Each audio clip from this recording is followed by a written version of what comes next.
Today is the 1st of May and I'm starting something brand new. Well, for me.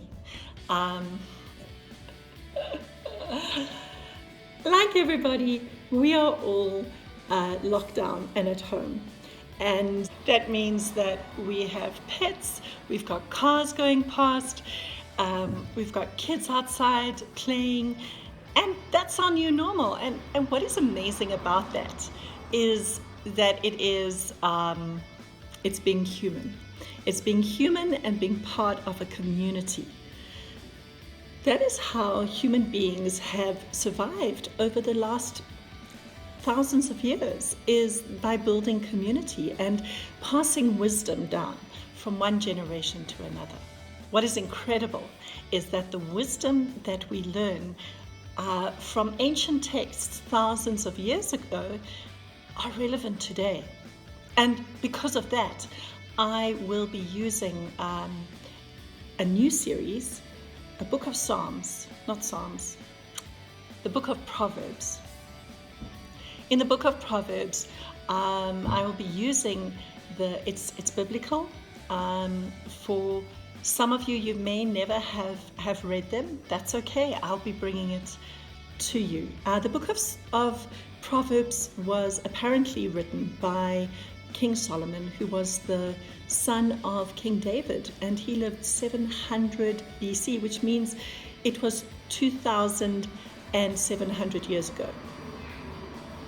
He was apparently the wisest man on earth, and he wrote many different things. So I am going to take what he has written, and I am going to give it to you, but I'm going to try and make it relevant to you today as a leader. And let us see how that goes. I look forward to hearing from you what you think and how you see it. Why am I using ancient texts? And in the series, I'm not just going to use the book of Proverbs. There are 3 books of wisdom in the Bible, which for Christians they call that the Old Testament. It's because human beings are complex. Not one little bit of wisdom is a promise. It is it's probable. If you are going to have wisdom, chances are you're going to live a good life. If you are unwise in many ways, chances are you're going to get into trouble. And at one point in the book of Proverbs, it actually talks about wisdom as a woman on the side of the street calling, but we ignore her. And then we've got to face the consequences of ignoring her. And I will get to that later in this series. Human beings are biological, neurological, psychological, social, chemical, and spiritual. So whatever your spiritual belief, one of the most important things that Proverbs gives us right in the beginning is to say that you are not God. Whatever your belief in who is God and who created the world and who created you, the birth of wisdom is to know that you respect your Creator as greater than you, as something good, and to follow the commands that your Creator has given you. And that is why we can take the book of Proverbs and we can shift it and use it today in 2020, in a time of COVID-19 and pandemics, and look at it as leaders. So what is the beginning of wisdom?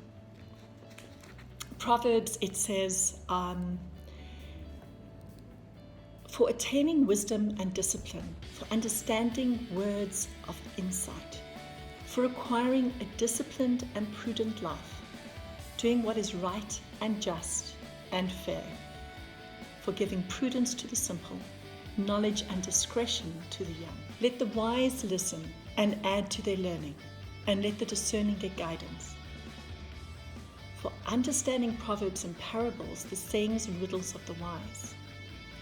The fear of the Lord is the beginning of knowledge, but fools despise wisdom and discipline. The fearing of God is the beginning of knowledge. What they're talking about here is not fear, as in anxiety and you're about to be hit by a bolt of lightning. What they're talking about is fear as in respect, as in giving respect where respect is owed. Wisdom, prudence, discipline. We know, you know, that if you sit in your bed all day and you are not disciplined in getting up, making your bed, getting dressed, and creating some form of discipline, you will get nowhere. If your team does not follow wisdom and you don't do what is right and just, you're going to fall. And that is the whole point of this. So tomorrow we will continue our journey on finding out what Proverbs says. What do you think? Do you think it's a whole load of baloney, not worth anything? Or is it something to learn from? What blows my mind is that something written 2,000 years ago, 2,700 years ago, is relevant today. Wow, that means that as human beings, we haven't changed that much. So industrialization, whether you are into capitalism, socialism, which side of the fence you sit, doesn't really matter. Wisdom is wisdom. So let's start this journey. I will see you tomorrow.